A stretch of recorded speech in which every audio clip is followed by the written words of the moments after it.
Ba-da-da, doo-doo, ba-da-da, ba-da-dum, da-dum, da-dum, da-da, bum, ba-da-dum, dum, da-da-dum, da-da-dum, da-da-dum, da-da-dum, da-da. Oh,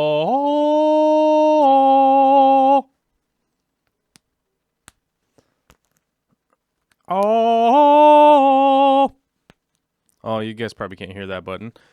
Oh, beginning, it's a beginning of a show.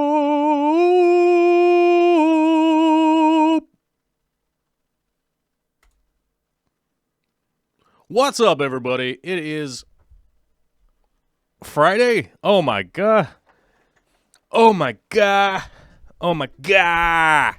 That's spelled like this. Oh my god. Oh my god. Oh, hold on. I better spell it correctly.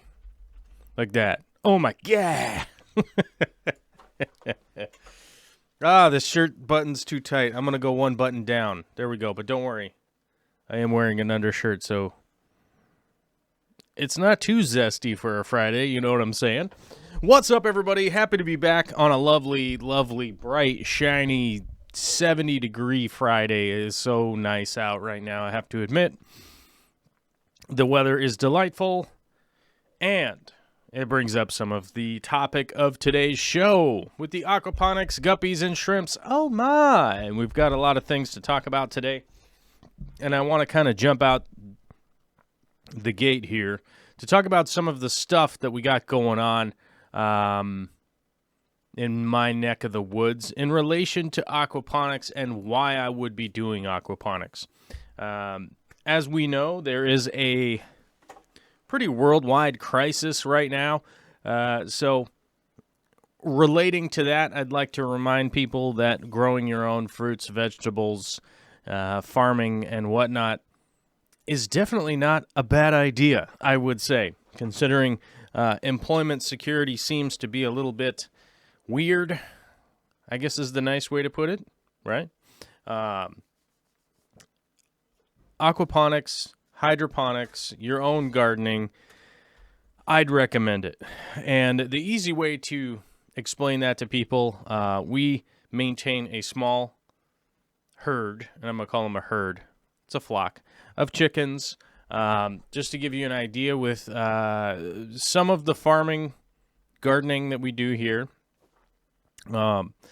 is enough protein for our family to live off of minimally.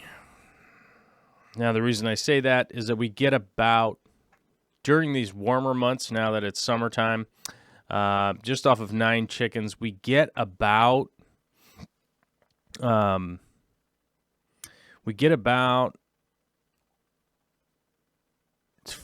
eggs a week, which is not necessarily great or fantastic, but that is generally enough protein for people to minimally survive off of. I'm getting a bunch of text messages here. Oh, people out there buying toilet paper. Anyhow, sorry. I thought there might be an emergency. I don't normally get that many texts. But, you know, obviously 14 eggs isn't a lot of protein for a small family like me and Victoria and Olivia to live off of, but it is at least very much a start to being able to survive. That's a couple eggs a day, which is not great for 3 people, but that is a start of somewhere to jump off of. Got something in the chat here. We got a question that I'm going to address real quick. Janice Lundberg says, Corvus, I became a member on Monday, but my name is not in the green. I'm unsure about that. I did notice that when I was looking through the channel memberships, which, by the way, I should update that real quick. And normally I do this with some zazz, but let's just get it done for a Friday. Actually went down to 91, and Patreon went up to 243. So kind of a wash there. But I noticed that it went up to 95 and then back down to 91. And I think a lot of that has to do with either, people's payment method, their credit card, or something like that may not have been authorized or accurate or whatnot. But yes, if you do want to join up on Patreon or become a YouTube member, it does cost some money, and you need to pay for it, I guess. I don't know. I guess that's how that works, right? So unsure. So your payment method might not be working properly. That would be my thing. So let's jump back into what I was talking about with the aquaponics. Now, the reason I say aquaponics is because most of us are fish tank people, right? And most of us have working knowledge of fish tanks and whatnot. If I say hydroponics, becomes a little more confusing to people. But aquaponics is essentially extending our fish tankery in order to grow food that we can consume. The reality is, so with our chickens, right? Let's say we take our 9 chickens and one grow table that is about, on average, either 2 feet by 6 feet or 3 feet by 4 feet.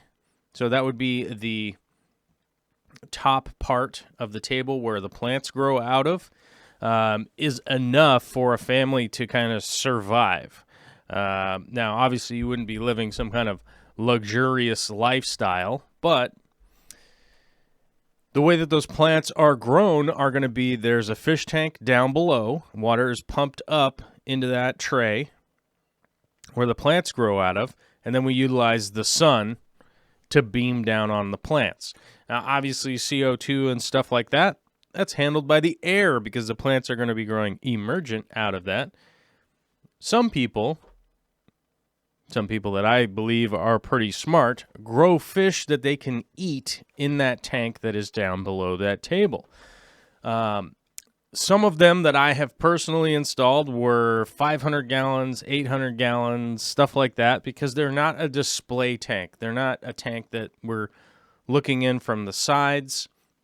You're basically talking about a large plastic cistern that is able to hold water, hold fish, and then you feed the fish, and then all of that continuous waste from the fish is getting pumped up via the water that goes up into that grow tray up above. Plants grow out of it, and you can eat those plants. Now, by the end of the season, if you're like where I live in the neck of the woods I live up here in the north, it will get cold at some point in time throughout the year. By the time you're coming up on that cold season, you're more often than not going to harvest that tilapia, which is a typical fish that is grown in aquaponics for human consumption. It's not necessarily the most delicious fish, in my opinion, but it is definitely edible, and it can, for sure, handle that living situation. They will put on a lot of size. In about a 6-month period, you will have a lot of fish that you'd be able to break down and continue them breeding on to the next year. So that's kind of one of those things that, we all kind of know how to do. You'll be able to breed more up, for coming into the next season, be able to transition those inside if need be. You obviously could run a heated system outside, but that obviously is going to cost money to continue heating and running it outside. Like that. Janice says, I tried again, but I'm already a member. So I don't know. That I don't know, and I don't know how to address it other than I already did during the live stream. So my apologies, but I'm going to keep going on my spiel here. I can't necessarily answer the technical questions of why memberships aren't working. So I'm sorry. I wish I could answer that, but that's the best I have is what I said before. So anyhow, But the tilapia can be brought inside. You could have something like a 55-gallon aquarium that are pretty cheap to come across and handle these days.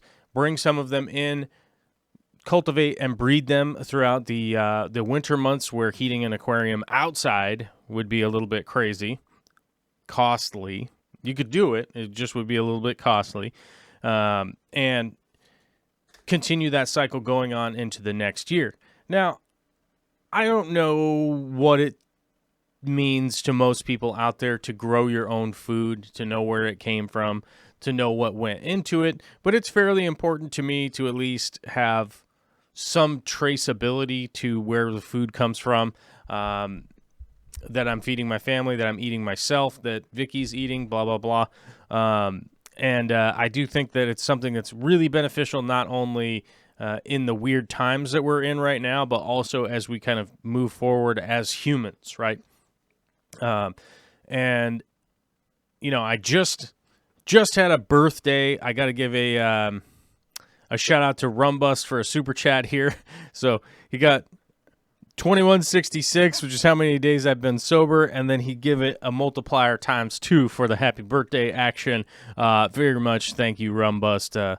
You know, sometimes I think like maybe I won't do a show today, but then I think of people like Rumbust, and I'm like, dude, I can't let my guy down. He's gonna be stuck at work or whatever. And at least, hey, maybe I could throw together an hour and a half, or even 2 hours of some ear listening about whatever it is that's going on in my brain.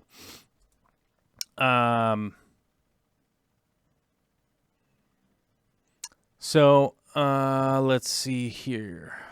What was I talking about? Now, the traceability is really important to me, realistically, of where the food can come from and whatnot.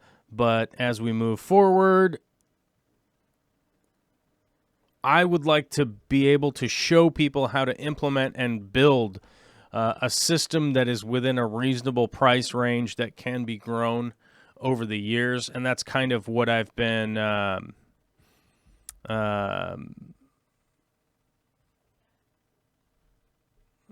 trying to do over the years here on YouTube, is try and show people like kind of how to build a system that is going to be reliable and you're able to expand on it over time. And this year, I talked about this the other day, that I think one of my big goals is I'm trying to get a new lens because I want to continue filming and doing stuff. I want to continue doing the filming and those things. And I was going to purchase, I've been saving to purchase a new a new lens from Canon that I'm very interested in utilizing, but I've kind of been thinking about it over the last couple of days with how this pandemic is going, how things are continually progressing. Like, we might be headed back in the right direction, but this could easily kind of get weird very easily. Some people are saying like 2-year progression and stuff like that. I'm almost thinking that I might want to take that money and build something else. So I've started working out my budget on whether it's something I want to do or not, because I already was planning on building a greenhouse, but I'm pretty sure I'm thinking that I want to build an aquaponics system that is relatable, that most people could do themselves. But also at the same time, I don't personally want to build a really small aquaponics system, because that's not really necessarily what I like to do. I don't really like to build things like super small. So I'm trying to figure out what I want to do. If I want to take that money, because it is only, well, not only, but it is like $2,500, which is a considerable amount of money when you think about it. If you're just like, oh, but as far as like a project goes, it's basically zero. $2,500 to build any kind of building or anything like that would be like basically zero as far as any budget goes. Because as soon as you get one person on a job site from any company out there, you're basically out $1,500 a day from any professional company. You have a contractor come by, however many days they're going to be there, multiply that times 1,500, and that gives you an idea of just the starting cost. So let's say this thing was going to take 10 days to build.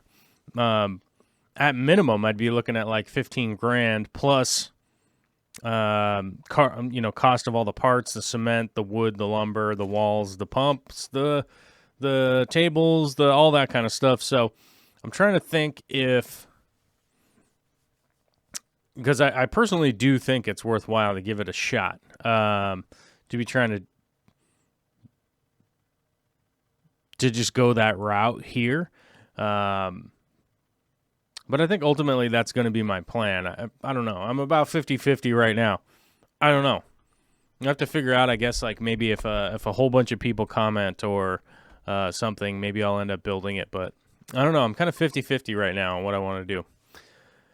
I guess that's just the reality. Is like I have a good idea, but I also don't know if I want to jump out on a ledge and be like, well, here's a bunch of time and energy I'm going to have to put into something.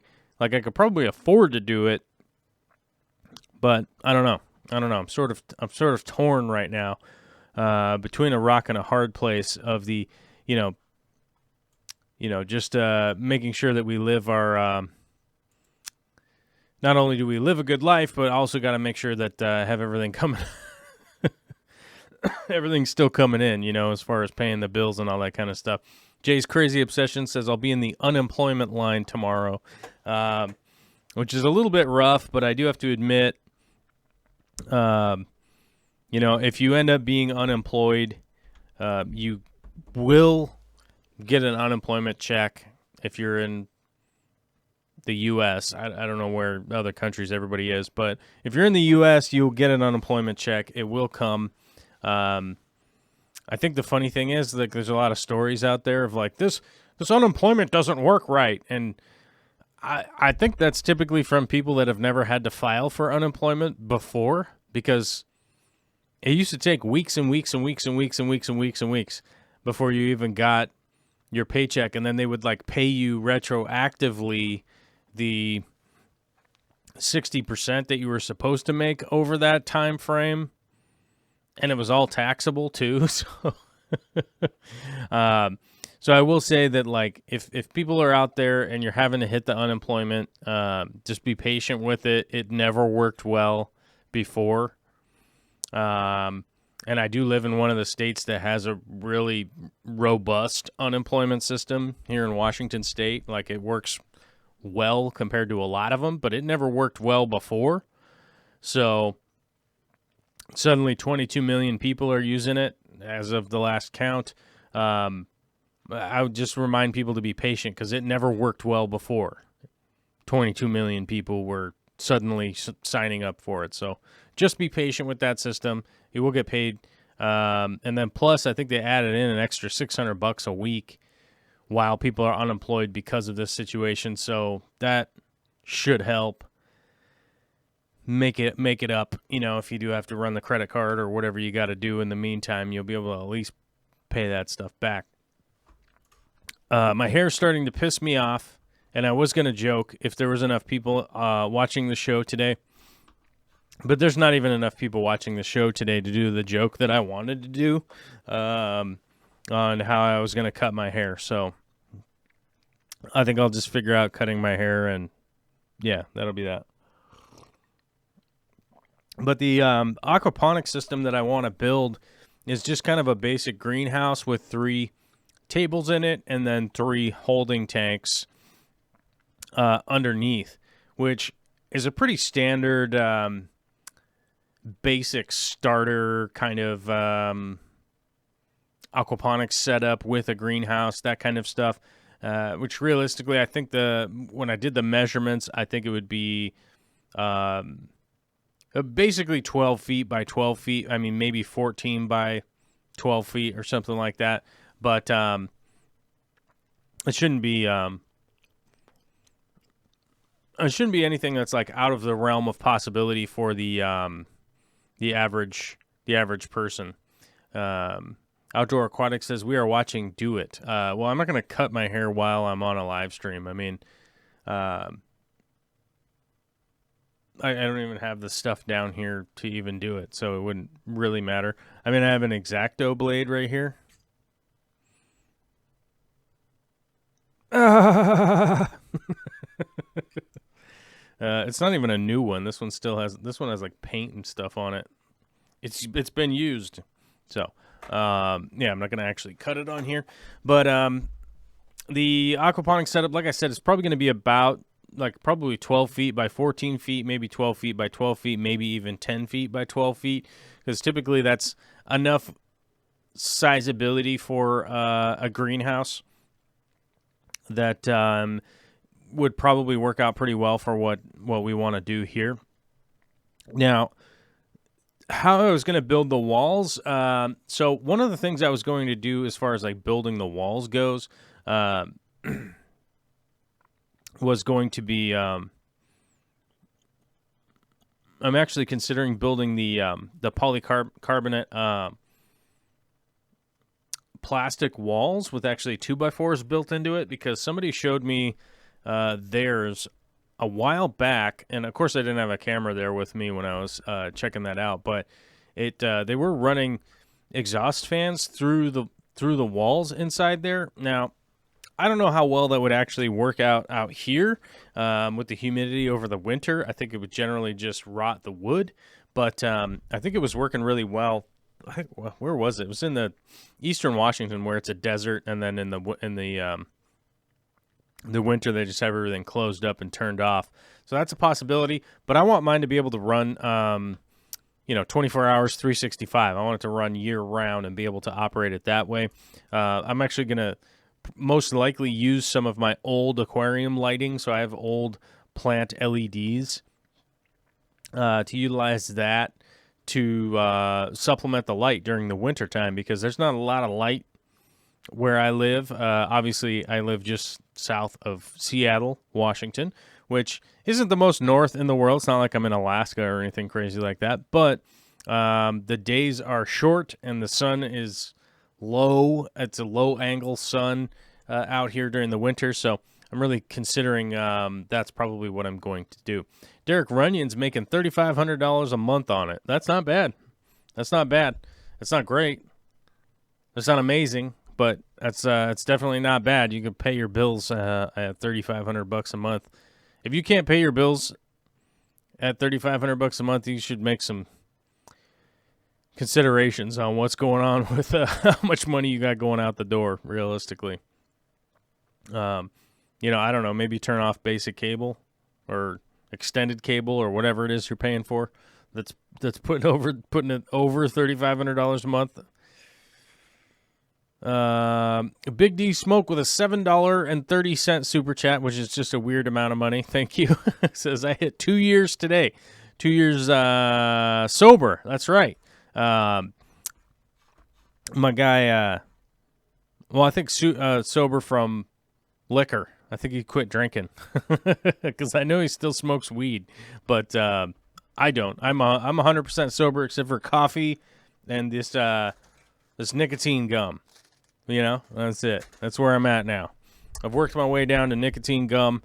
I'm probably going to switch to the patch here someday, and then quit wearing the patch after that. I think that's the plan. As far as I know, that's the plan. So I'm probably going to stick to it. Why wouldn't I? Andre Saul, what's up, my guy? Collins is still voting for the Mohawk. More edited aquascaping videos, please. Yeah, I would love to do more edited aquascaping videos. Realistically, I have like 1,300 videos or something crazy like that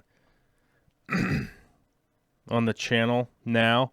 I do have a lot of edited videos on there. And, to be realistically honest with y'all, I did a Limnophylla rugosa video on the 7th of April. I got 838 views. Aquarium maintenance video on the 1st of April that got 870 views. Pogostemon Samsonii aquascaping video, 880 views. Pogostemon Helferi on the 26th of March. Rotala Ramasaur on the 22nd of March. The 21st of March, Persicaria.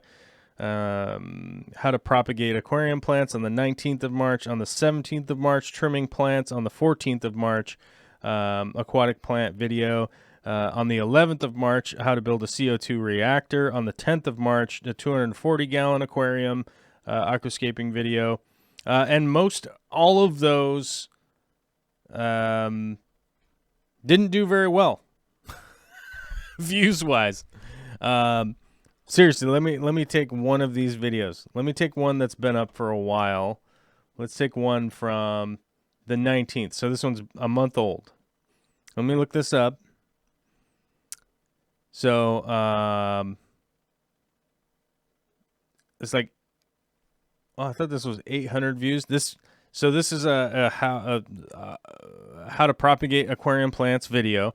739 views, which is not very much. Didn't even break 1,000 views. Made $2.82. $2.92 minus taxes and processing fees and all that. So I probably spent the better part of 8 hours working on this video. Not to mention the camera equipment, the filming time, editing time, all that kind of stuff. And I made $2.92 minus the taxes and fees and all that kind of stuff. The Fish Keepers just super chatted, $3.99. I made more just turning on the camera and talking to you guys today about what's going on. So I don't know what to tell y'all. If my edited content did well, I would do a shitload more of them. Realistically, I would do a ton more edited content if it got any kind of traction at all. But it realistically doesn't. I'm going to continue to do those videos, but it's really difficult to get hyper motivated with the limited amount of time I have right now with the pandemic going on, and there's no daycare. I still have my job with Aquarium Co-op, so I'm manufacturing stuff here so that I can make enough money to keep the lights on and pay the mortgage and all that stuff. I do my fabrication here instead of driving up to Everett to do it. And we have no daycare, and my spouse is working full-time from home. So, like, today's a perfect example. So I have 3 hours. So hold on. Let me pull up my calendar. And I'm not trying to be a jerk. I'm trying to just let you guys know, like, the reality of what's going on. So I did sleep in a little bit today. Got up at 6 o'clock instead of 5:30 because I was tired. Sorry. I don't know. Got Olivia up, fed Olivia breakfast from 6:30 to 7. Got her dressed, got her ready. Then she has to have a snack.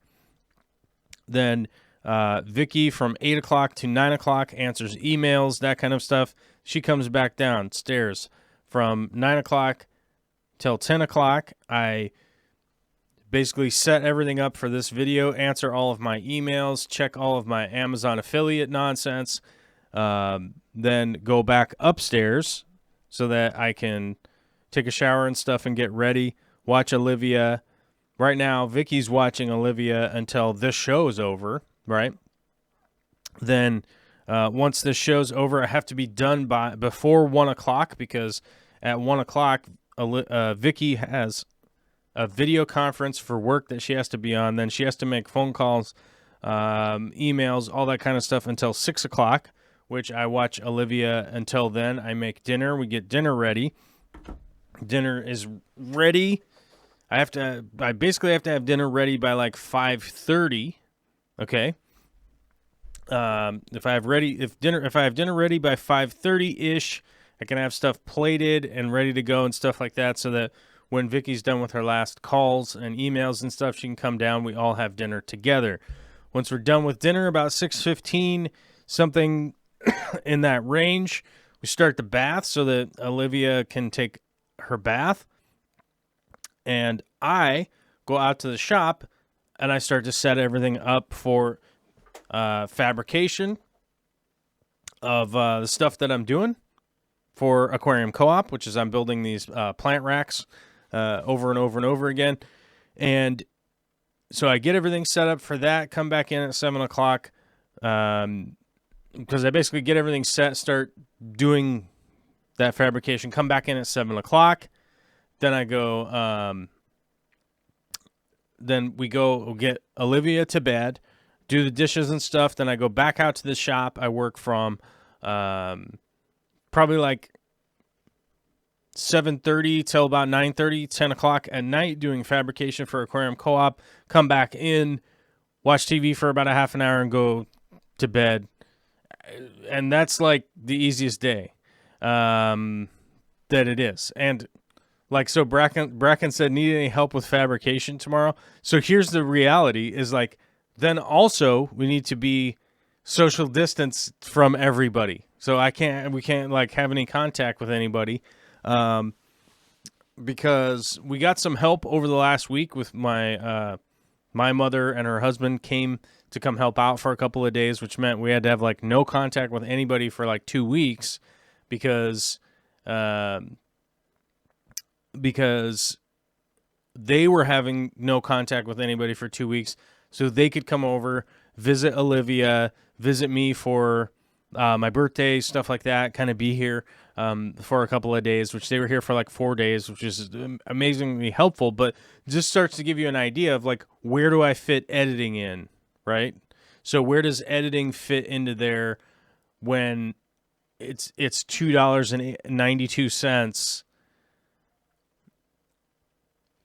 right? You know, it's like it's $2.92, and then you take the taxes out of it. Like, dude, I'm not complaining. It's just I have to make pragmatic decisions. And it's like, it's one of those things that like, I'm sort of making that pragmatic decision about whether or not I'm going to do this aquaponics project this year, or I'm going to buy the camera lens. Cause that's basically what it's going to come down to. So like, basically, if I take that $2,500, buy a camera lens, that's a camera lens that's going to last me a really, really, really long time, probably 10 years, something like that. It just is that lens, and it's the new RF mount lens, which that mount is not going to go away for years and years and years now. It just came out.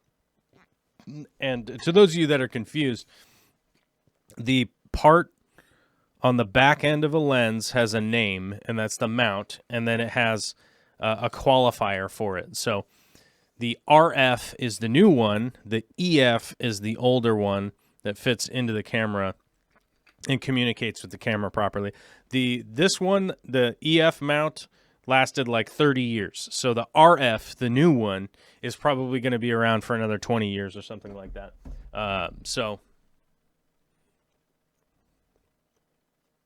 Yeah, I mean, that's kind of one of those, it's kind of one of those things like that lens will be around for a long time, or I could build an aquaponics greenhouse and stuff, because the reality is that that will be around for a while. That's something that I'm definitely going to work on, or I can just kind of pump the brakes on that project a little bit and work on some of the other projects. But like I said, I'm kind of 50-50 right now in my head, realistically. Texas Sandy Aquatics says, I'm jealous Bentley, my construction company I've been with for 3 years, had to close down. I wish I was still busy. Yeah, don't worry so much about that. All the construction guys out there, just take your time right now to rehab, clean your equipment, get things organized, figure out what you're doing, and put the feelers out there, because there will 100% continue to be a construction boom. This stuff will go through the roof, and you might be working with a construction company right now that's paying $15 an hour, $16 an hour. Maybe you're at $20 an hour, something like that. But you could definitely move up. If you play your cards right, you'll probably be ready to move up to a new, maybe a new company, or maybe even with the same company. So definitely consider what contractor you're with, what outfit you're with, and who you're doing it. And this might even be an opportunity for you to start your own little company.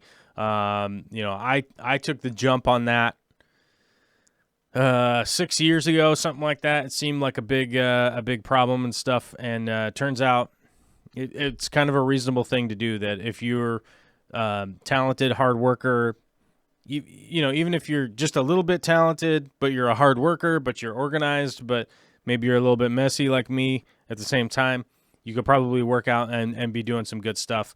Just look into your license and bonding and stuff like that. Make sure that you have all that stuff figured out, and you might be able to get out there and become a subcontractor instead of just an hourly guy. Yeah. Let's see. Who was it right here? Skunky Bass or Skunky Bass. I'm not sure. So can I mix Fluval Stratum with Amazonia? Yes, you can. Just be aware that they are aesthetically a little bit different depending on which ones you have. Because Fluval Stratum actually has a smaller diameter version, and also Amazonia has a larger and a smaller. So you might end up with something that's a different color, right? Like the shading of it's going to be a little bit different, and the size might be a little bit different. So keep those in mind. If that doesn't bother you at all, then I wouldn't worry about it too much. Mikey Fishy with a $5 super chat says, showing Joel some love from us all. Well, thank you, man. I 100% appreciate it. Like I said, I would love to be working on projects of just hyper edited content where I actually had an editor and maybe even a camera person that could work with me, and we could work on doing stuff. And one of the reasons I bring that up is, like, you guys love Green Aqua's content. I love Green Aqua's content too. I was literally at Green Aqua right after they opened it up. I was there with Corey from Aquarium Co-op and Chris Lucup. And Chris Lucup told me, and Corey, he was like, we have to go to this place. They just got it open. Green Aqua is going to be the coolest thing ever. And he was right. We went all the way to Budapest, Hungary to go there. We visited it in person, and this is kind of before they were really doing the YouTube stuff and everything. And one of the reasons those guys are so good, they used to produce TV shows. So they A, had the equipment, B, had the editors, C, had all the contacts for more people to work on and stuff. And that's amazing. I love that content. Those guys are rad, and they're awesome dudes. Like, they were awesome dudes in person, all that kind of stuff. But there is also like 6 of them, so there's just me by myself. So I just really had to make like a pragmatic decision in my head of like, what is my time worth? And doing the live streams and stuff like this is it's not a monetary thing, but it's also more fun that I don't have to like sit down here and silently click away at the computer, just clicking away, editing, and then hear some random comments from people later that are like, and I love people's comments and stuff like that, but they're always like, they're so weirdly off the cuff, of random stuff. Like, let me see, what some of the comments are, of late. Beautiful Crypt. If you find success with this plant and you're going to give some away, I wouldn't mind trading or receiving this from you. Okay. Great video. Great video. Thank you for all the recent videos. Definitely helps with everything else going on. Like, that's from like DK. He's a supporter. That's a good comment. But I don't know if it's so much like an engagement realistically, because I just read it and then I'm like, oh, okay, cool. And I guess I could hit the heart button. Like, I'll hit the heart button on it, Really nice looking crypt. Would definitely have to try and get some. Okay. Great video. Gorgeous video. Great video. That one's pretty. Keep them coming. Joel, how can I get some of this from you? Nice. Oh, hey, big old mother plant. You know what I'm saying? Like, I'm not mad at any of the commentary here, but it's not like, there's not necessarily like an exchange and a back and forth, and there's not like really like a whole lot going on, right? As far as like I make edited content, I put it up. Most of the comments I get are like that, or they're just stuff that I delete, which I don't know where that is now. It goes bye bye. It goes bye bye bye bye bye bye. Just like the NSYNC, or who did that song? Was that Backstreet Boys? That might have been Backstreet Boys. I don't know. I'm not that good at knowing boy bands off the top. Boy band trivia. I'm not good at it. There we go. Yash Double Car. I don't know how to say your last name. I'm sorry, Yash. I have a 100-gallon tank with a dozen OD Redline torpedo barbs. The thing is that they really don't allow any foreground plants to grow. Can you suggest some tips on what I should do about that? Move the fish out and let the plants grow in before you even add the fish. That's kind of my best advice. I almost always tell this to people, and most people are like, nah, man, I can't do that. And I'm like, okay. But I whether it's a shrimp tank, a fish tank, whatever you want to have in there, you definitely want to... I like to set up the plants, have the plants be grown in and all that stuff beforehand. And I know it sounds rude or whatever, but like you want to have a mature tank before you go adding stuff to it. And I know that that's not the experience of like watching YouTube videos or anything like that, but it's the best advice I can give, especially if you're trying to grow delicate plants with fish that are just tearing them up. You would want to have the plants be as established as possible before the fish start getting in there to tear them up, and you'll probably have the best success.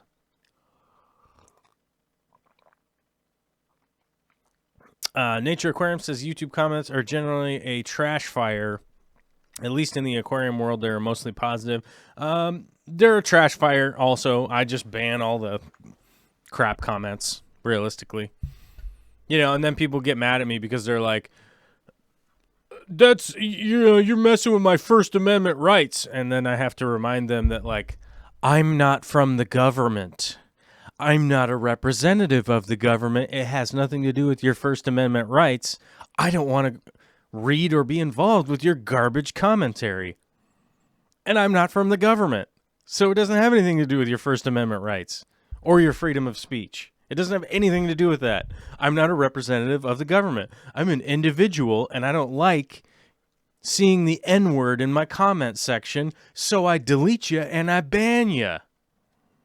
That's how that goes. I'm not from the government. I'm a guy who likes to make videos about fish tanks and stuff. So if people think it infringes at all on your First Amendment rights, get out of here, because I'm not from the government. What do we have here? We have a new patronizer. Oh my God, all the way over on the Patreon.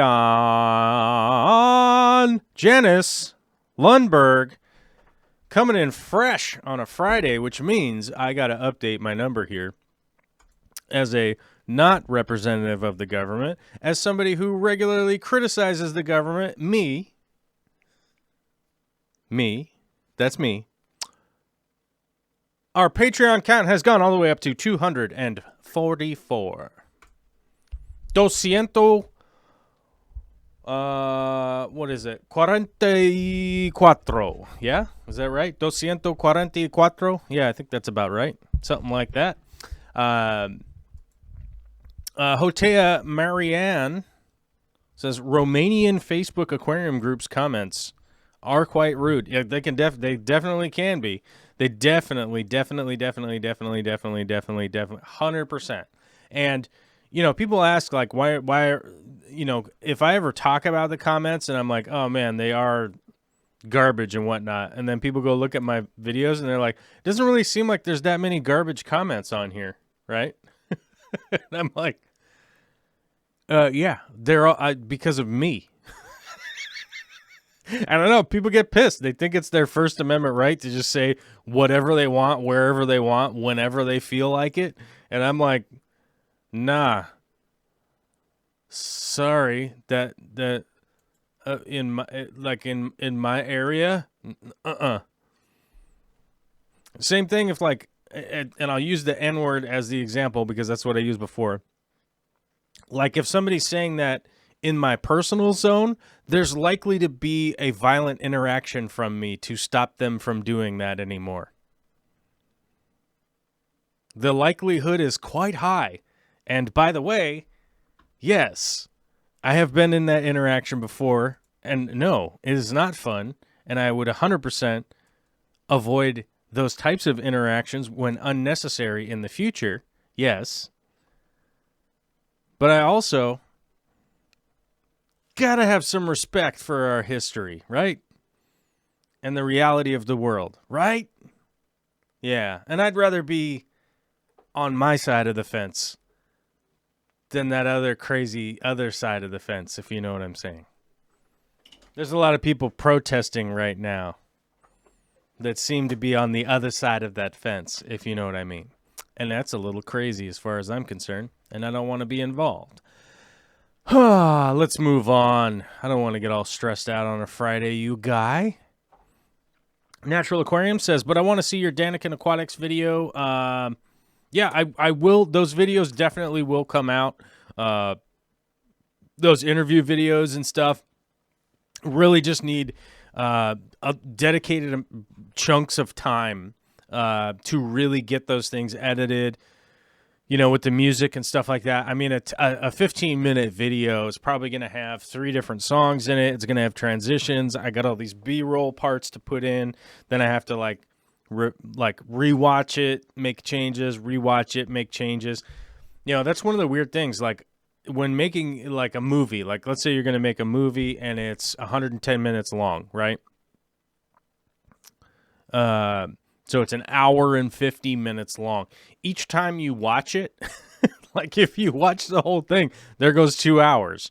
So you could literally pay an editor just to watch the thing over and over again because you have to.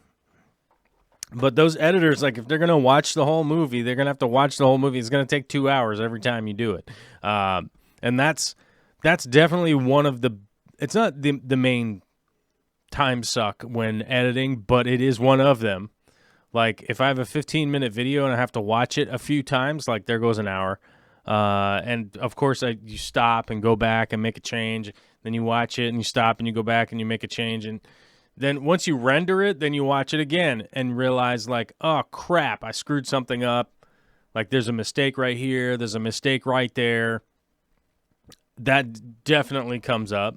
And then you have to go you have to go fix those errors, then re-render the video again, which takes a long time.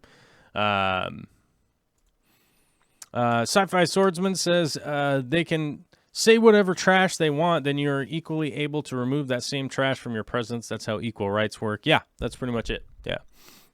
So, you know, as far as it comes to like YouTube comments, like I just delete all that garbage. Like I don't want to have anything to do with it. Yeah.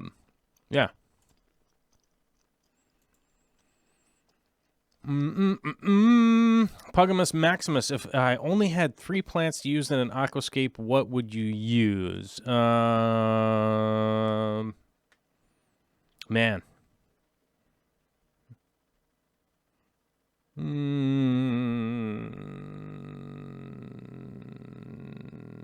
Man, if there was only 3 plants.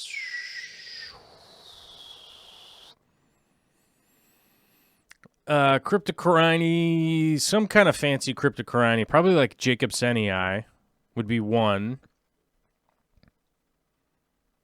A Hygrophila,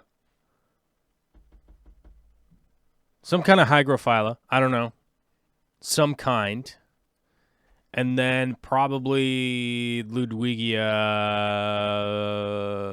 of some kind. I was going to say Sphaerocarpa, but I have yet to get that to grow big enough, but some kind of Ludwigia, probably. That's probably the 3 that I would probably do. Any advice on Anubias Panda? I ordered some last night for $108. Let me see what Anubias Panda is supposed to be. Anubias Panda. Let's see what Anubias panda is. Oh. Yeah. So, let's see. Let's let this load. While this loads, there we go. Rare plants from Rare Plants Rare Planter. Okay, this one's $100. So let's see what it's supposed to be. Extremely rare, true Anubias panda. Anubias species panda, which doesn't seem like a species identifier. Unless panda is Latin, I would guess. It has overall growth rate slower than Pinto. Okay, so these guys don't identify it. Description. Growing experience, around 34 leaves, unattached to a rock. 10 to 30 degrees Celsius is the temperature range. It's a pretty wide range. pH from 5 to 8. Oh, minimum light needs low. Well, that's nonsense. Let's get out of there. I don't trust whoever's doing that. Well, I don't know. I mean, it looks, from its leaf formation, what these guys are calling it. Well, that's not right.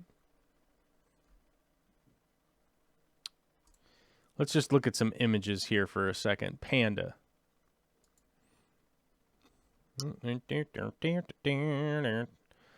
Oh, so it's supposed to be okay, so it's supposed to be one of the white Anubias, which I have to let all you guys know that these white Anubias are variegations, right?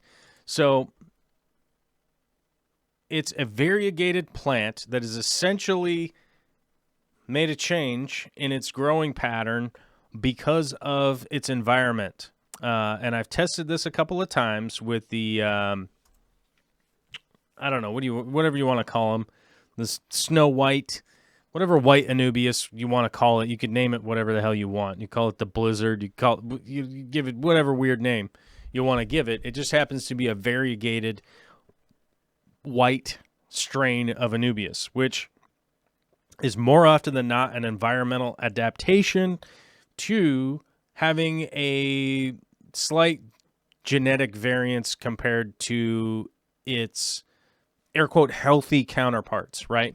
So what you'd want to think is in a human form, you would think something like vitiligo, which if you're familiar with vitiligo, it's a genetic condition that you get different coloration on your skin depending on what reaction that person is having to either environment or internal environment, which means either the sunlight shining on them, sun exposure, that kind of stuff, or dietary concerns can make changes within people's vitiligo to a certain degree. Now, that's not a blanket explanation of what is a complicated medical situation, right? But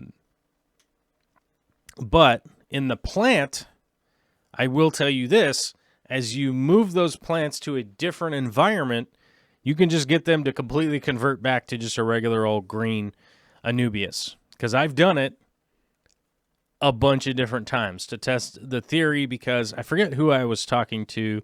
I think it was Stefan Hummel whom I was talking to. I think. Crap. I don't want to put it on Stefan or anything like that, but I was talking with somebody who runs some aquarium plant nurseries of the large varietal, but I think it was Stefan. Anyhow, was having a discussion about that in regards, and the first thing that they brought up was like, well, what's the environmental setup that you're able to accomplish that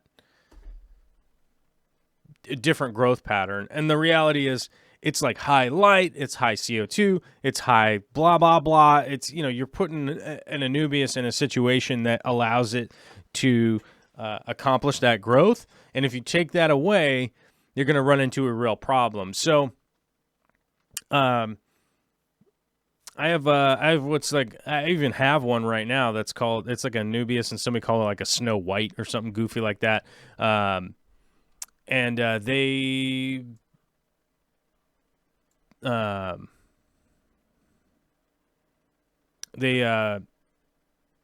I got that plant, I grew it. Yes, I was growing the white leaves, that kind of stuff, and then I was like, I wonder what happens if I actually move this over. I still have one of them that I've actually done this with. It just converts to green. So unless you can actually provide the environment that it's coming from, you won't realistically maintain that continued growth. That's the same thing. Let's see here. I got a $4 super chat for a cup of Joe from the Fish Tank Barn. Well, thank you very much, Mike. Andre Saul with I think that's Swedish kroner. I think that's a Swedish kroner towards the mustache fund. Keep up the good work. I was looking to buy some fake mustaches the other day, and I can't find my favorite type. Which, yes, it is stupid that I would have a favorite false mustache type, but I'm a ridiculous person. I'm gonna be honest with you, I am. But I've never really tried to explain that I'm like a super serious guy or anything like that. I'm a bit of a goofball that does have preferences in type of fake mustache. Let's check before we go. How did I get over to this screen over here? That doesn't make a lot of sense. But let's check our memberships before we go to the Patreon posts of the week. Because it's Friday, I review the Patreon posts. That's one of the reasons I recommend people that are like, hey man, do I become a member on YouTube? Do I become a this? Do I become a that? Hey, either way is monumentally more helpful than not. So whatever you feel comfortable with, I feel like becoming a YouTube member or becoming a Patreon, there is value, and one of the ways that I can display that is by doing this. Now, if you become a member on YouTube and you want me to talk about something during the live stream, you can go over to our Discord, because you can become a member on YouTube, go to our community tab, scroll down until you find a member-only post, and it'll give you a link to the Discord. You can go there and we chat regularly about what's going on. Like today we're talking about a whole bunch of weather stuff going on, things that are happening, fish tank stuff. We have a tank review so that we can, we could share pictures of our tanks with each other, figure out what we're doing moving forward, this and that. And also, if you want me to like feature it on a video or on like a live stream or something like that, it allows the opportunity for that same opportunity, like here right now, that I can actually, I can go over to the Patreon and talk about some of the posts. Alyssa Bentley posted some shrimps eating a tiny speck of banana, and that is really pertains to some of the conversations that we had recently. We were talking about what was we talking about? We were talking about human food that you can feed your fish tank, and this is one that I wasn't thinking about. But yes, you can add a little tiny slice or a little bit of a banana in there. A little bit goes a long way with banana, so go easy. So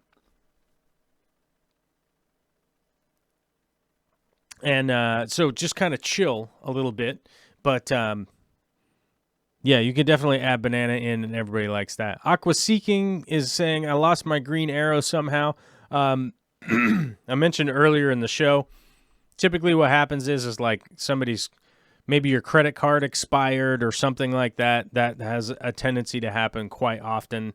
And so you'll probably have to update payment or this or that or the other thing. Like, it happens a lot. People's cards expire, or they change it, or whatever banking you got going on, you know what I'm saying? That's often what happens when it comes time to charge it, and it's like, oh, for whatever reason it couldn't charge it. It just takes it off, and then if you come back, like let's say you were somebody who was a YouTube member for 6 months, and then your card expired or something, and you kind of forgot to update it, and you update it, it still starts you back up at 6 months, so your badge doesn't revert back to the beginning. So that's cool.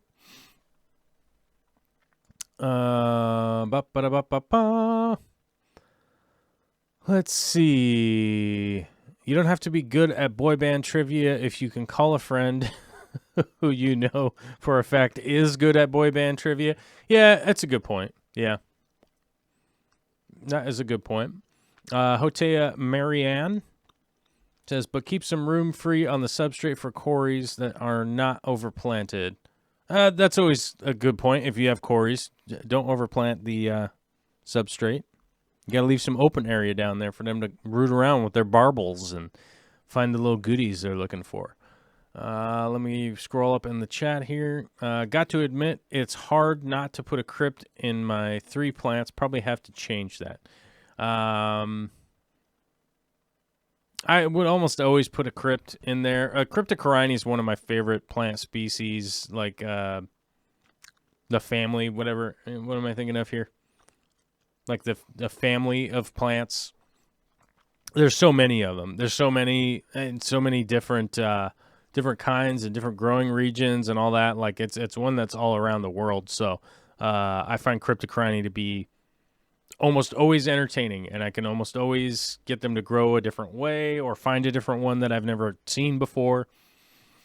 Bentley Pascal says Nymphea sanitarium as a carpet, needle leaf Java ferns, Cryptocorini Wendetii Florida sunset. Yeah, I had the Florida sunset like for so many years. Like it was the I got kind of tired of Wendetii Florida. I don't know. But I think a Jacobsenii is like... I mean, the Nurii Rosen Madden is up there, but the Jacobsenii right now is what I've been messing around with. So it's kind of on my mind, I guess. And it's red, so that's cool, right? Yeah, so let me see. I'm pretty well caught up with the chat, I think. Kind of scrolling through it. Let's go back down, and then we shall go up to the next post, which is from Rumbust. Rumbust has been posting some videos onto YouTube, so this does help out in the world of, hey, maybe you want to cross-promote content that applies, or even content that doesn't apply. Maybe you do makeup tutorials. I don't care. As long as it's within reason as far as the content goes. Like, if the content is reasonable content, it doesn't matter if it's cooking or whatever. I think it's a good spot to hopefully get a couple people to click on it and take a look, and maybe they're become fans too of your thing that you're doing. This happens to be some quarries breaking the surface and getting some air bonus shots of algae and some shrimps, which unfortunately I can't click on it because of like automated copyright concerns. You know, the algorithm robot machines will get mad at us, and then we'll all have a problem. But Rumbus sends this in, which is, I wish someone could explain to me why everyone talks about external filters. I've had this on for months. It's done nothing for the filtration of my tank. It is very low maintenance, but as I said, not that effective, which I don't know if you guys get jokes, but this is legit. This is legit. Doing some jokes, bringing some comedy to what is otherwise a kind of dreary, dismal world that we're all living in. It's too close to the tank. It needs to be in the cabinet below. Which actually makes sense. This tank is on the home office desk, so the only cabinet below is my computer. I'll place the filter there. Thanks. Which is always good. It's always good to have some comedy in the old comedy hour. You know what I'm saying?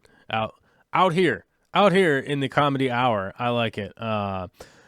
Now, these filters, I am a big fan. Realistically, I like to see them in use. I personally don't necessarily use them myself unless I were to put them in a sump, mainly because of noise and agitation. Like the actual bubbles just bubbling around in a tank that's supposed to be a display. I hate it. I mean, I love the effect of a sponge filter. I love the effect of the water agitation as far as health goes. I try to limit that down into the sump. You know what I'm saying? Like I try to keep it down in the sump so I can keep it down. I can keep the display the way I want it to look. And the bubbling effect is not a look that I'm trying to go for in my tanks. I just don't like it personally, but I keep all my bubbling and all that going on and down in the sump, which I've been doing that mostly with some there's those little K1 media bubble. What are they called? They have like a weird name. I can't remember what they're called. I'd have to. Well, man, what's wrong with my brain? Let me look these up. What are those? Let me see. Aquarium coop filter. Let's see what we got. Filters for fish tanks at Aquarium Co-op. That's where I got them from. And I can't remember what they're called. Zis. That's what it is. Man, that's a major brain fart. Sorry, guys. Yeah, I've been using those Zis filters. I got those from the Aquarium Co-op. I got 2 of them for free, guys. So bear with me on that one. I got those for free because I wanted to try them out. And I'm very happy with how well they've worked out in the sump. I cannot recommend putting them in the tank itself because of the noise and the visual aspect. I can't deal with the bubbles just crashing around in what's supposed to be a display. It's me, man. It's not you. It's me. I can't do it personally. Let's see. Let me get my chat window back open now that I had to go over there. Let's scroll up to the next post. This from the Fish Keeperist. After months of failing to get them to breed, I decided to test my GHKH and make necessary adjustments. Now, they are breeding very quickly. I know red crystals are on the easier side, but I'm still stoked. The big one at the top left actually already gave birth and was immediately buried again after 24 hours. I would argue that you might have your shrimp mixed up if they're buried after 24 hours. That's not... I would argue that. I think you just probably got your shrimp confused. But yes, crystal shrimp are on the harder side, although the reds are considered to be easier now these days. Yes, they're still not the easiest shrimp to breed around there out in the world, but I am stoked to hear that they are working out and you've got it figured out what was going on. It almost always is a GHKH situation. Too high, too low, just out of the range for them. So I always recommend do some GH and KH testing, and when they're all wacky, start doing some water changes and buffer it back to where you want it to be. That really is kind of the best advice. A mature tank, number 1.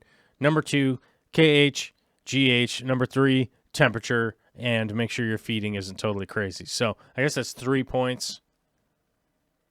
I'll probably have to do a 5-point or maybe a 10-point video at some point in time, but maybe I'll just do 3. 3 tips. Don't overfeed. Don't be a jackass. And wear pants. Boom. 3 tips for y'all.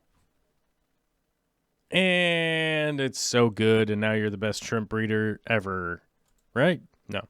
But yeah, GHKH, keep those salts correct. It'll help keep your pH correct, and make sure that your temperature is Jammy McJammerton and not out of whack. What's going on here with Joe Rogan uploaded a video, Donnell Rawlings. I'll probably listen to that at some point in time. It's going to be so crass, I'll have to listen to that in the shop tonight when I'm drilling holes in Iraq. It's one of those good things about those podcasts. They're like 3 hours long, which just fills up a good block of work time. And I don't have to change the station or anything. Is it possible to have too much nitrates where it will restrict plant growth? From Cletus to Fetus. No. Well, I mean, it's possible, but the whole situation would be so toxic that I think it would be weird to like not know that was being so toxic. Like you'd have a bunch of other chemicals that in relation to that nitrate that you would really have to like, you'd have lots of problems. But, I regularly have run mine up at like 80 parts per million from fertilization. And that's not, I don't really have an issue. Some of the grow out tanks in the past when I was like dosing EI and stuff like that, we'll get up to like 200 parts per million, but I wouldn't have any fish or shrimp or anything like that. I think basically all I would have in those tanks was like accidental snails was basically it. Never really stopped plants, but no, I mean, you'd have so many other problems going on in relation to that nitrate that, yeah, it would be about it. Any opinion on substrate reverse flow filter in a planted tank? I saw someone on YouTube using that. My guess would be like the under gravel filter in an aquarium. They do work. I know Corey and I would go back and forth arguing about whether or not the under gravel filter is the way to go. I personally don't really think it's the way to go. But I also haven't had like really extensive experience with them of late. So anything recent. So most of my having dealt with them is like, I remember the pain in the butt and don't necessarily not like in the last 5 weeks or anything like that. So, I do have to bear in mind that the memory sometimes isn't necessarily the same as knowing what the hell was going on right at the moment that like in the last week or anything like that. Tales from the Man Cave. What is up, man? I am so sad we're not able to, man, we were going to be filming 4 weeks from now in Germany. We were going to be in Europe 4 weeks from now, and then the pandemic escalated.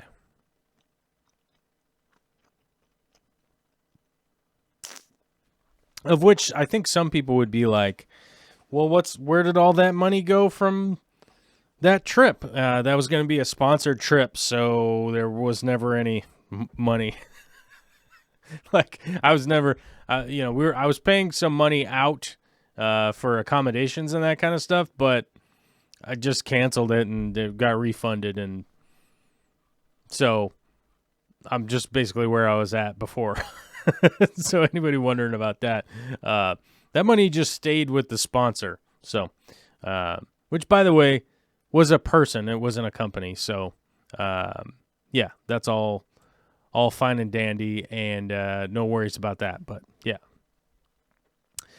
All right, Tales from the Man Cave. We were going to be filming together in like 4 weeks, but now we're not.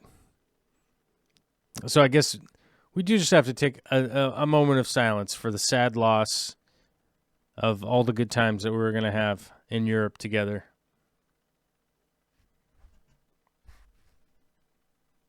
Doing fish tank stuff. Says, thank you for your insights on my shrimp apocalypse last week. Besides feeding too much, there was more going on, though. My pH crashed down to 5.5 to 4, from 5.5 to 4 by Saturday. My KH was just too low. My layer of soil too thick with too little flow from the Matin filter. So I thinned out the soil, but used some soil as filter media in a canister filter.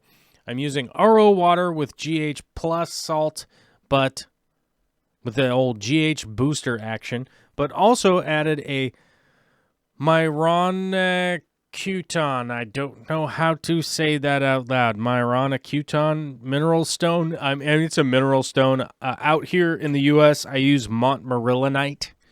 Is the one that I use.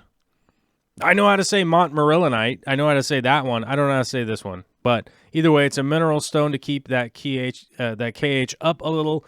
Do you have any opinions on these? In any case, I'll see how this goes while the crystals are in a quarantine tank. Yeah, I mean, it's always hard to have a shrimp apocalypse like that. You know, you have a shrimp tank crash. It's something that you worked on. It's something that you put money into. And it's just like, it's a real hard time. But I will remind anybody out there that any failure that you have in this hobby is at the very least a learning opportunity if you choose to learn from it, right?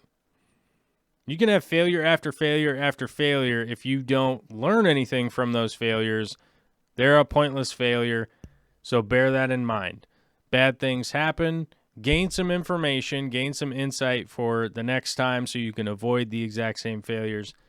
Then that means that you're making progress. So let's keep that momentum going, and we'll just keep rocking and rolling.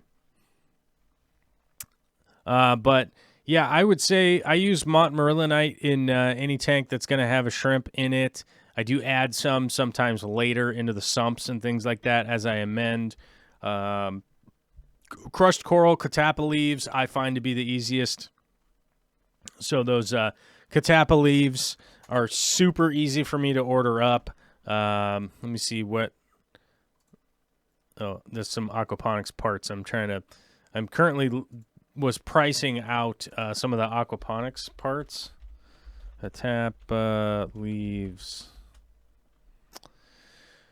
Catappa leaves. Catappa leaves. Do-do-do-do-do-do. Catappa leaves. Do-do-do-do-do-do. Catappa leaves.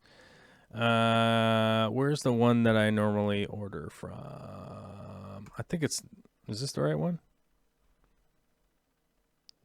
$8. Oh, I normally get the 50 pack, but I don't think you can get the 50 pack. Oh, maybe this is a different company. Because I don't think I would want to buy them by the 10 pack. I normally get a lot more when I get them.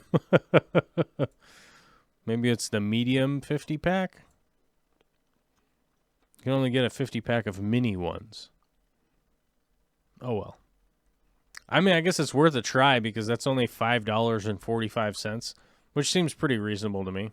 So here's an Amazon link. And by the way, if you use our Amazon links, I have to tell you, because of the Federal Trade Commission, we have to sidebar the show here before I put a link into the chat here that if you buy things through our Amazon link, we essentially make some money. It's not very much because Amazon just lowered all of their commission rates. So it's more essential for you to utilize those links moving forward if you want it to be beneficial. I don't know. There's a way to pitch it. I don't know. Amazon lowered the commission rates big time, so we'll see how long I'll continue ever talking about Amazon ever again. There we go. Patreon done for the day. And if y'all were wondering and you haven't been over to the Patreon, check it out. It's at patreon.com//Joel_C. That's where it is. It's over there. Yeah, check it out. It's on Patreon. Yeah. Jay's Crazy Obsessions. Hey, Corvus, are you still making money on Amazon? Yeah. Basically what I do is I don't take any money from Amazon. Now, I get taxed on it like income. So at the end of the year, I get a 1099 and I have to send that into the government. Like I have one.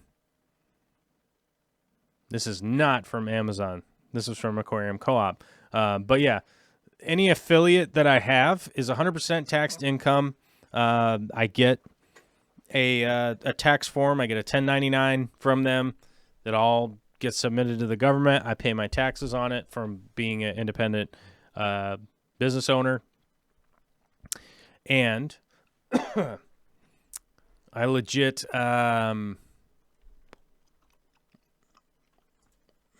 Oh, hold on. Somebody posted something in there. So we want 10 milliliter measure vials. We don't want the plastic tubes. Oh, here they are. Somebody was asking about the API test tubes. I don't like the API test tubes because they're made of glass, and I'm guessing what happened to you is what happened to me on numerous occasions. The glass ones shattered, and probably you got cut, or there's just broken glass in something. There's a link right there to 50 plastic graduated tubes. They have a 2 milliliter measuring line on them. There's 50 of them. In my area right now, it says $8.99. I don't know what it's going to say everywhere else in the world. When you go to click on that link, I don't know. I have no control over the pricing. I don't know.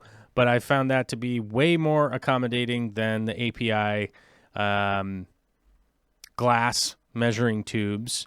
I mean, here's one right here that's 75 pack.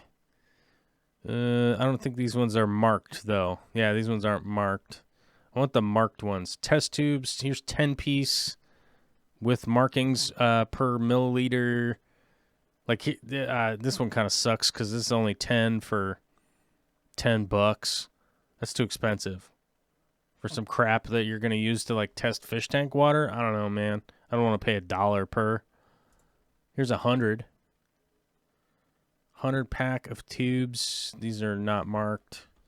I don't know. The one I posted up there is pretty good, and then maybe you'll find something else related to that search. But either way, hopefully that helps that issue. I've definitely been down that road before where all my API tubes got broken. Yeah, it's like, you clean them out, you turn them upside down, you let them drain, and you want them dry them, and then you put a bunch of them in there. And then one day, like the thing, like something gets tipped over on it, and they all kind of turn on their side and get crushed all at the same time. And then the one that got crushed gets crushed by the next one, and the next one, and the next one. Yeah, I've definitely been down that road. So I get the plastic ones, and hopefully that helps out. And now I completely forget what I was talking about before. But, oh, yeah, the Amazon thing. Yeah, so the Amazon links, I get charged like it's income. I have to pay income taxes, federal tax, all that kind of stuff, and my business tax and all that. I got to pay all that, which is fine. I don't care. I do not mind paying my share of the taxes. That's called life and living in a community, right? I don't ever complain about driving down the freeways and being stuck and the electricity just turns on and I have clean water and all sorts of crazy things. I don't complain about that stuff. And hey, that's from our community tax dollars at work, realistically. That stuff just doesn't exist without it. My mother was over here just a couple days ago, and we were talking about how extensive the Columbia River Basin project was, that if you tried to do it today, if you tried to do it in today's dollars, it would be like $3.5 trillion to do all of the dams and irrigation and electrical power plants and all that kind of crazy stuff. And they, like, those dams throughout eastern Washington, like, they power California, like a lot of California. So a big giant project like that getting done in the 1940s and 30s and 50s and stuff like that. Hats off to my grandparents' generation. Like, thank you very much for making all those sacrifices to do all those kind of big projects, because it's where they came from, My back. Ooh. My back's a little tight today. I've been moving a lot of dirt recently. Whenever I can, I'm outside digging holes and doing concrete prep work, so my back's a little tight right now. Hotea says, I was thinking of using soil on top of an gravel filter and a mesh undersoil, and maybe not the entire surface to be under gravel filter. I mean, it's a possibility. I think if I was really going to go that route, I probably would just go like cocoa fiber and stuff like that, but it's definitely not. I don't see a huge advantage in it, and it's the same thing as like in the past, people used to add heating coils underneath substrate because it helped bring the temperature into the substrate down there, which it was believed that would help with the rooting and the nutrient uptake and all that kind of stuff. And then you realize that, like, I mean, if it's 74 degrees in an aquarium, like, it's already 74 degrees, you know what I mean? And then you add that heater in there, and eventually the water just moves away the temperature from the heated elements down there into the water column, and then the water absorbs it, and then all of a sudden it's just 76 degrees in there. So it doesn't do all that much. Dragon Lair says pulls that mulm out. The under gravel filter just has a tendency to just pull all that mulm down into the substrate. So whether I think that that's a good thing or a bad thing, I've definitely grown enough tanks over the years that once the mulm actually built up is when the tank really took off. So mulm isn't necessarily a bad situation with a lot of plants. It's weird to characterize it as a good or a bad situation. Sometimes it works out great, sometimes it doesn't. But 99% of the time, I no longer do substrate vacuuming in my aquariums. I just don't. I let the plants do it. And the trumpet snails, I have lots of trumpet snails in my substrate, so that helps to churn the substrate up a bit. And I just don't clean it really that much anymore unless there's like a little bit of algae or something growing on there. I just don't do it anymore. Shout out to the fathers and mothers teaching children to use their own hands to repair something like brakes on your car or building a fish tank stand. Shout out to parents that are doing that because it's important stuff to kind of learn some of that. And now's a good time.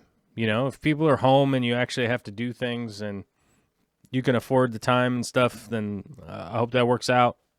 I don't know. It's really hard to judge anybody at this point in time because everything's a struggle right now with the kid here and having to work full-time and Vicky's working full-time and everybody's got to work full-time because our system is really just leeching from the humanity that is the United States. I mean, it really is. I don't know. It's frustrating. It's frustratingly sad that we don't vote on this stuff and just passes, and then we're here, and then we have to deal with it. And I was working out in my head the other day, just like what our budget is like, and the reality is like, it just It's a compounding factor where you're like, you got to pay the mortgage, you got to pay the bills, you got to pay this, you got to pay daycare so you can go to work, and all that stuff adds up, and it's kind of wild. Yeah, it's kind of wild just how much it compounds, and then it's a self-fulfilling prophecy of having 20-year-old kids now that don't know how to change their brakes on their car. I mean, I do. I could rebuild your truck or your car if I need to, but I don't need to, and I don't like doing that for work anymore. I don't, personally.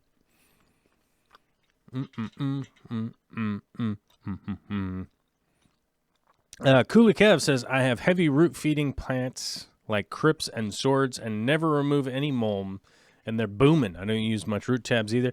Yeah, I don't use root tabs. It's very rare that I use root tabs.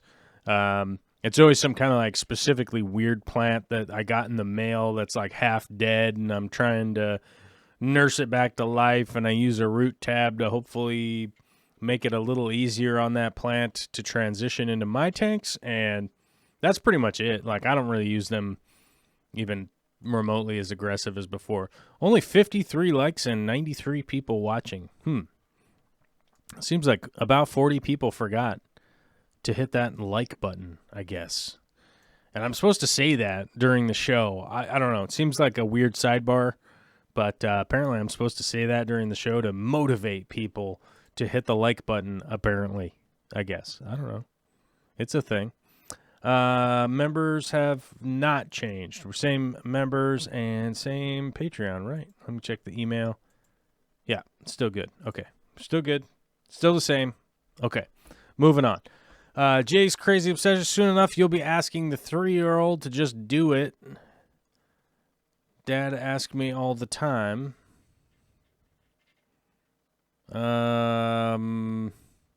Well, I mean, there's a reality that, like, I'm going to have Olivia do stuff. That is for sure. That is for sure that I'm going to have Olivia do stuff. I do not want her to not be an independent person or somebody that's thinks that Vicky and I are going to do everything for her forever. I mean, it's just a parenting tactic that I think realistically she should have stuff to do. And I think everybody should just have stuff to do. And I don't even try to eliminate things from my own list. I mean, there's a degree where, like, inefficiency of me doing things, those things have to go off the list. But, you know, like, some people ask me, like, how do I produce so much art? I actually have, like, 2 artists that produce the pictures of myself. I find it way too vain to make illustrations of myself, and I actually kind of find it disgusting to stare at my own face so much to make art out of them. So I actually have 2 artists that I pay to do the cartooning of me, like for the thumbnails and stuff like that. You know, I make the actual thumbnails themselves, but I actually pay artists to do that because it's more efficient, and I just can't stare at my own face. I really just can't. Lawrence Keebler says, what's on her chores list now? She has nothing on her chores list. She's only 17 months. Right now it's just play and learn words and color and put blocks together, and just she's pretty much just playing and stuff. But by the time she's like 4 or 5, she'll have some chores. There is a point where I do hope that I don't have to have her in daycare. There is a point. There is a point where I hope that I don't have to have her in daycare, where I can have her just come with me to work and stuff. But I can't bring her to work at Aquarium Co-op, so there's a couple days at least out of the week she would still have to be in daycare, and nobody does part-time daycare around here. So I don't know how any of that's going to work. I don't know how that's going to work. It's just, it is what it is, guys. Lauren says, my sneeze was COVID. No, that is pollen related. I woke up this morning realizing, like, the pollen is deep today. So Rumba says, that said, with a painting of yourself behind you. Yeah, I painted that. But I know I hate looking at my own face from the experience of painting stuff like that. I know from the experience, by the time I was done with this painting, I was like, oh God, I do not want to look at my stupid face anymore. This is dumb. So I can say from experience that, like, legitimately, like, I don't like doing paintings of myself. I don't. And when I went to school, when I was in art class, or arts, school for art, we kept having to do all these self portraits, and a good friend of mine is actually in the New York School of Fine Art or something. I don't know, whichever fancy one. So she has to post some of those up onto Instagram, and it always reminds me. I'm like, oh yeah, I remember that.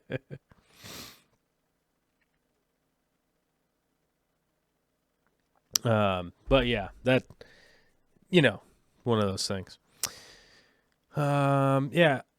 Happy birthday, Corvus. Thought I caught the replay, but could wish you a happy birthday on your birthday. So happy late birthday. Thanks, man. I appreciate it. I appreciate you guys and everybody's support too. Yeah, Cooley Kev says, yeah, it's bad timing for those with allergies. I don't really have allergies, but it definitely has changed from having moved down to where I live now. Like the pollen and stuff is way different here than up north. It's just different. I don't know what it is.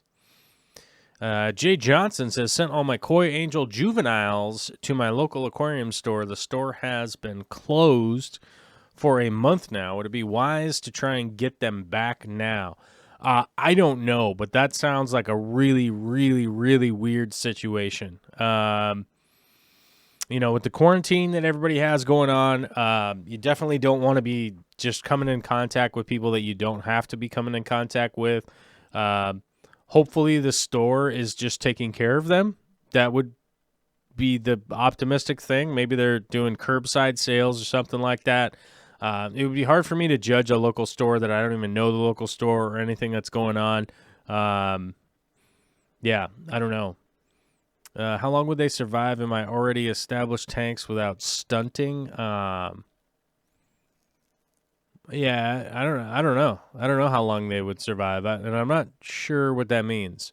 Because it sounded like you sent your koi angel juveniles to your local aquarium store. The store has been closed.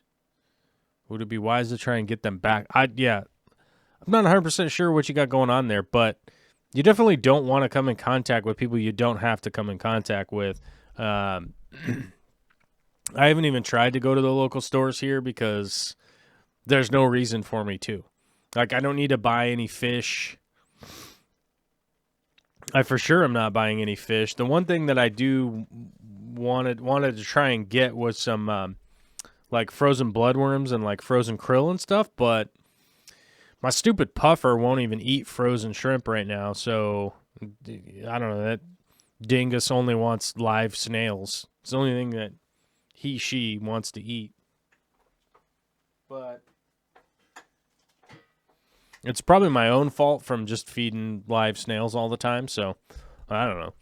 But I definitely haven't tried to go to a store because it just doesn't seem worth it. It doesn't seem worth it at all.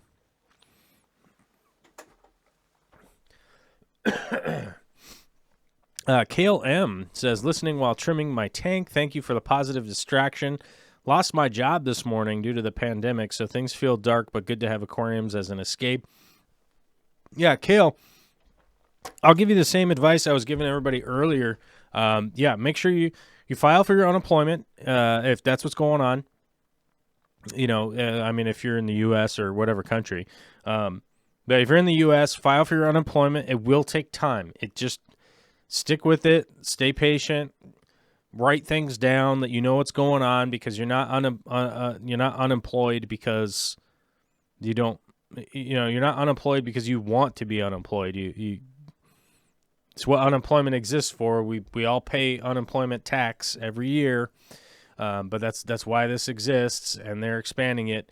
And also, it's a good time to kind of reestablish what it is that you're doing. You might have been in a job, or maybe you're at a workplace you don't like anymore, or maybe you're in a career and you wanted to change a career. Now's your chance to try and make some contacts with that kind of stuff. Maybe you want to start your own business. There's going to be a lot, and I mean a lot, of equipment and stuff like that will be coming up for sale from people that just were not prepared for a work stoppage or anything like that. And I feel bad for those people. I feel bad for those people that weren't prepared for any kind of work stoppage. But, I mean, if we want to claim that capitalism is any good, which I'm really failing to see the benefit of a purely capitalistic society at this point. Considering it's like other government, it's other financial diagrams that seem to be saving us from total ruination. But either way, those people that weren't ready for a work stoppage, there's going to be a lot of equipment. There's going to be a lot of availability of stuff and things to be doing. So if you're kind of setting yourself up to do that kind of stuff, like I said, an additional $600 a week for a lot of people out there that have become unemployed. So it's not only your unemployment rate, but plus that $600 to make sure that you're over it. That you have enough money coming in that you're able to pay your bills and you feed your family and that kind of stuff. So, but it is probably a good amount of time to just evaluate what it is that you're doing, and maybe you want to take a step in a different direction or something like that. It's never too late to do that kind of stuff. I'm 40 years old, and I don't plan on doing everything I'm doing right now forever anyhow. I feel like at the very least every 10 years you should really evaluate what it is, what you're doing, and what direction that you're going, and maybe even more often than that now. Maybe every 5 years. Maybe every 5 years is a good point. Punchy Paints just brought up a good congratulatory moment. Says, I just realized I have over 1,000 followers on my Facebook art page. I've been trying to get over 1,000 forever. That is awesome. That's great to hear. Yeah, moving in the right direction. See that? You'd be working on something for a long, long time and eventually start hitting some landmark numbers. You know what I'm saying? So, that's awesome. It's great to hear. Let's see what we got going on here. No emails, none of that. And I'll probably answer some stuff from the chat here real quick. How many subscribers? Ooh, we lost 6 already since the beginning of the show. Probably pissing people off. Oh, drag. Oh, everybody, I'm not going to subscribe. I'm going to leave. Oh, okay. Well, bye-bye now. Anyhow, what do we got in the chat here? Only 75 likes. It seems shy. Some kind of weird name says, have you ever tried Rotella Ramesor Kramer yet? I see you've got the Sunset and Florida varieties. Yes, I have tried Kramer a while ago. I don't know what happened to it. I had it somewhere and now it's gone. But yeah.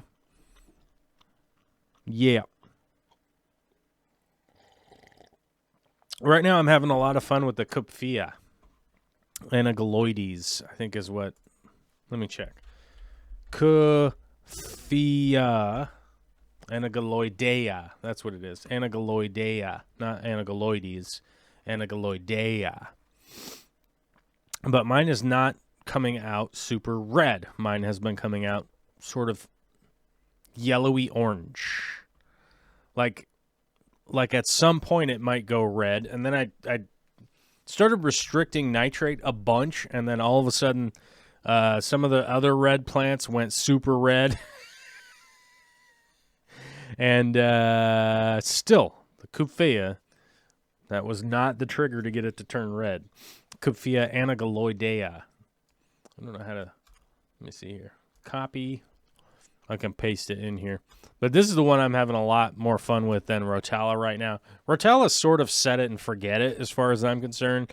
It's one of those plants that's like, oh, if you get your hands on it and you get it growing, like there isn't much that you're going to have to do realistically other than like trimming and replanting and stuff like that. But that's definitely a pretty basic interaction that you're going to have with almost every Rotella as time goes on, right? As time goes on, Rotella, once you get it in, it's sort of just like, yeah, it's just going to go.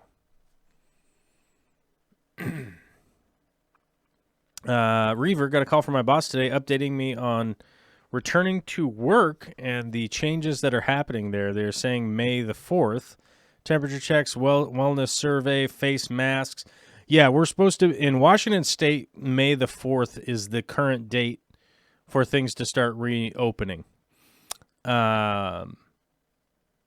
Which is, let's see, how far away is that? Meow.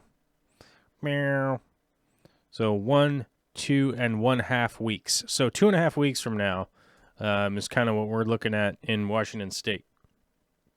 Things have worked pretty well here. The infections went way up, and then it slowed down, and it seems to be heading in the downward direction. Though, I will say we're one of the first places in the U.S. Well, no, we are the first place in the U.S. to have a confirmed case. So, I don't know if there's other places that are behind us or ahead of us, but there's a lot of places that are behind us. I don't know if anybody's could verify that there was another place that had any sooner. There's a possibility that they did have it sooner, but we just don't know. So don't blame capitalism for people's poor planning. Thank our system for having safety nets we do in place. Well, the capitalism is growth at all cost and money regardless of action, basically. To really simplify what capitalism is, more money, more growth, no matter what. And it's not good. It's not good. Like a free market is great, and I appreciate the free market. But we also need heavy regulations. Otherwise, people dig holes in the ground and just put uranium in there. Or human waste. Or whatever, So, Kale M says, I work for university and is not reopening for the summer for students, but it might open for researchers, hopefully. Yeah. Yeah, I would say that, like, if you, like, lost your job at a university because of the COVID outbreak, like, you're in probably a pretty protected position because you're going to have an expectation to go back to work, that, like, the university is going to open back up again. So I wouldn't be, I mean, it's obviously stressful. I'm not downplaying the stress that people have, but I would remind people that, if you're in a position like a university's going to open back up, unemployment's there for you in order to stick through that. And obviously it'll extend until the schools open back up. So hopefully, mortgage paid, bills paid, food, all that kind of stuff, and then just keep moving along. But it could be an opportunity for certain people that they'd be ready to go. That they'll be ready to go. Scott Schatz says the Federal Reserve is a privately owned bank. Yep. Yes, it is. And now you can't name things the federal whatever. You can't name things the federal whatever. Like federal ammunition. I think federal ammunition and the Federal Reserve are the two ones that have that name. I can't stay home when I can stay home when everyone starts going back, so I'll sit up in my fortress and see how it goes. Oh, thanks, Dennis. That makes sense.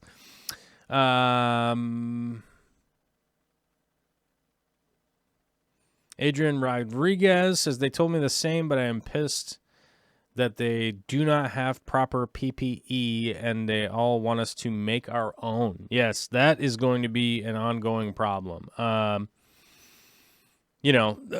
of the reasons that I bring up the downside to capitalism, like, I'm happy for capitalism and a free market economy for certain things. But, like, a good example would be the reason where capitalism shouldn't have been extended to is things like life-saving situations, right? Like hospitals, like the fire department, right? People say a hospital's supposed to make money. But the fire department, they're not supposed to make money. The post office is supposed to make money, but the police department's not supposed to make money. But the police department seizes money from people all the time, and the post office actually does make money. But it's at a deficit because it has to fund all of its retired workers and employees and into, like, I think that it's 25 years in advance or something like that. They have to pre-fund everything. And that's why they end up losing money, because they're having to pre-fund all this stuff. I think, well, maybe it's like 75 years or something wild like that. There's a constitutional amendment that says they have to pre-fund, all their retirements and pensions and health insurance and all that kind of stuff, the health care and everything for a certain amount of years. I forget what it is, though, off the top of my head. But a perfect example would be like with this PPE, right? Like everyone needs masks, everyone needs gloves and stuff like that for something that they do at work, right? And the reality is, like, we're hoping that all these private companies will be able to supply that stuff, and well, these companies aren't set up to do that because none of them are manufacturing here. So it's literally like, well, we need a supplier to supply them from somewhere else, but somewhere else is having a problem and we're not doing this. And just like the medication factor, like I think it's something like 88% of our medication is manufactured overseas in China or something like that, or maybe it's even higher, I don't know. But that kind of stuff should just be manufactured here, regulated here, done here. There's no reason to have it all be done overseas unless somebody is extracting money from it. And, I know that some people got all super pissed at me, and they regularly get super pissed at me because they're like, oh, you're like some kind of liberal, blah, blah, blah, whatever, did it. And it's like, well, yeah, because we're talking about people's lives here. And a good example would be like the EpiPens and insulin, right? Insulin's not a new creation. It's not a new invention. It's not a new thing. No one here had to spend any money on research and development of insulin. But yet they're going to be charging people like $900 a month for their insulin. Then this pandemic breaks out. Then all of a sudden they're being super charitable, only charging people $35 a month when they still turn a healthy profit off of charging people $35 a month, right?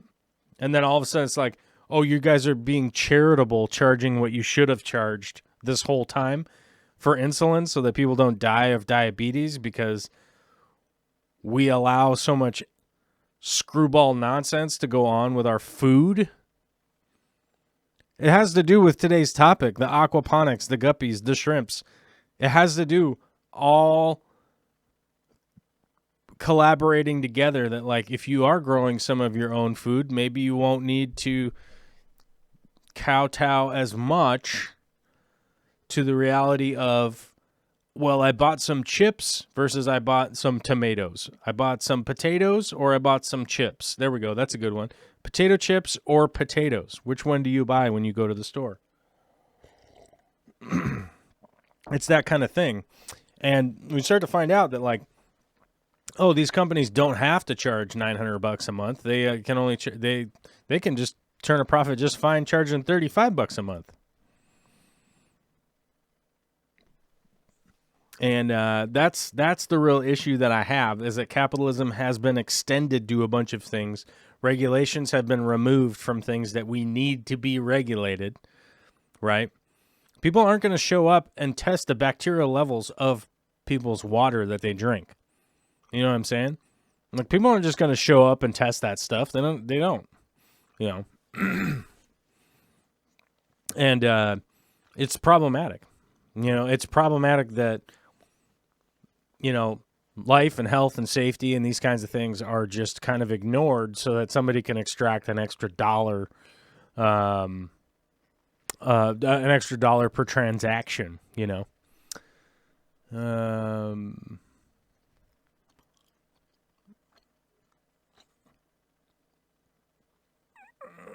Pugimus Maximus says, God bless our president for keeping us safe during this pandemic, which is just a laughable. That's a laughable statement.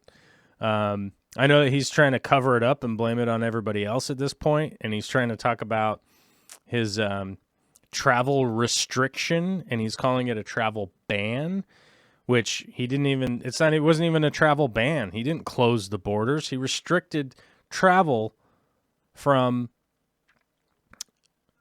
non-Americans. These, like, non-Americans coming into America, which is not how a virus works. There's and that's not a travel ban. That's just a restriction on other people coming in. So it's like, well, what passport are you holding on to? Okay, you're holding on to that passport. You must have the virus. Get out of here. You know, like we weren't testing anybody landing. I have a testimonial to a friend of mine that was coming back from Indonesia, landed in Hong Kong, landed in San Francisco, then up to Seattle. Wasn't tested at any stop in the U.S. from either San Francisco up to Seattle, coming in internationally. You know, and it's a nightmare. It literally is a nightmare that, like, oh, you're trying to blame the World Health Organization, which even if you went back a couple of months, they were all saying like how great of a job and how openly transparent everybody was being about this situation, which they were, because they released the genome of this virus. They released, this is what's going on. Here it is. This is the virus. This is what's going on, and it's not good. That now they're just trying to cover it up and act like everybody else was screwing everybody over, and it's just weird. Who was it? Somebody had to leave. I don't know where they went. Oh, Dragon's Lair said, okay, I'm out. These Kool-Aid drinkers on your stream are pissing me off. Bye. Okay. All right, man.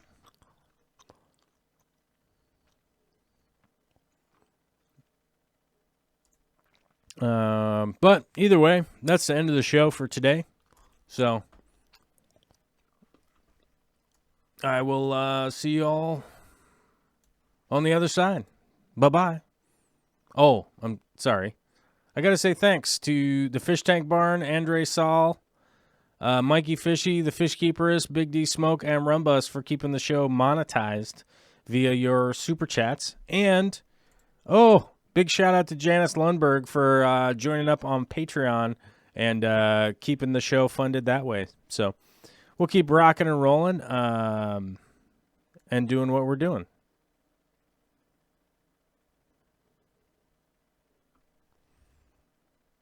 Yeah, we're going to keep doing what we're doing.